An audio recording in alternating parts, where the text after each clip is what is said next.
I remember the Golden Eagle Hotel in North Beach. There was an old man living there who committed suicide. "You don't have to worry about me coming back to this place after I'm gone," grumbled the old man as he passed me one night on the way out of the hotel lobby. He was right about that.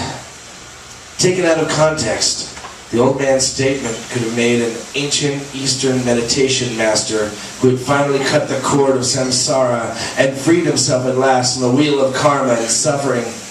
On the other hand, since he did commit suicide shortly after leaving the lobby by throwing himself under the wheels of a large moving bus, the old man was, on one level, simply stating a fact. Taken out of context, the old man's statement to me is quite different in meaning than the one he issued to me that night in the hotel. I like taking things out of context. Sometimes that's the only way to save the statements from suffering the fate of unhappy endings. That's why I'm taking myself out of context now.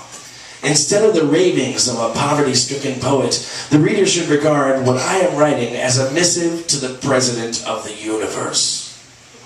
I'm going back in time to when I lived in a hotel room the size of a closet. Maybe if I return to the past, I can start over and at least inside my head not make as many mistakes the second time around. There's not much to write about the tiny hotel room I'm living in now. In the past, with a bathroom down the hall in a hotel called the Golden Eagle, in which I'm now not currently residing. It's invisible now. It's a memory. It's all in the mind. There's a guy in the Golden Eagle in a room adjacent to mine who smokes pot all night long and masturbates. "Oh baby, oh baby, oh baby." That's all I hear coming from his room for hours at a time. There's no one else occupying the room but him, so the man has a rich fantasy life. Perhaps in a parallel universe, he's out of context as a monk. This is how the monk prays. "Oh God, oh God, oh God." "Oh baby" could mean any number of things taken out of context.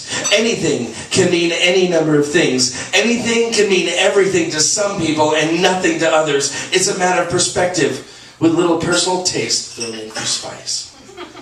Taking things out of context often adds fresh meaning to them. I believe that each of us is living in an infinite number of parallel universes simultaneously. So, of course, if that is so, then it is possible to perform an infinite number of similar but contradictory actions at the same time. I, who perform one deed in a particular time and space, could also be performing another deed in another time and space. Isn't that interesting? I could be murdering someone somewhere in the third dimension while baking cookies in the fifth and curing cancer in the eighth. People who think like me don't make much money in this dimension. But in another dimension, I probably don't think like me, so there I'm rich. I might even be my own worst enemy.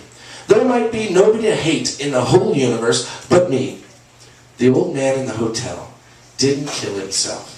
He was murdered by himself, who occupies a celestial mansion in a faraway rich land in a parallel universe where every remnant of poverty and misery and loneliness has been leveled and destroyed and reduced to ruin, never to be seen again except squashed under the wheels of a bus.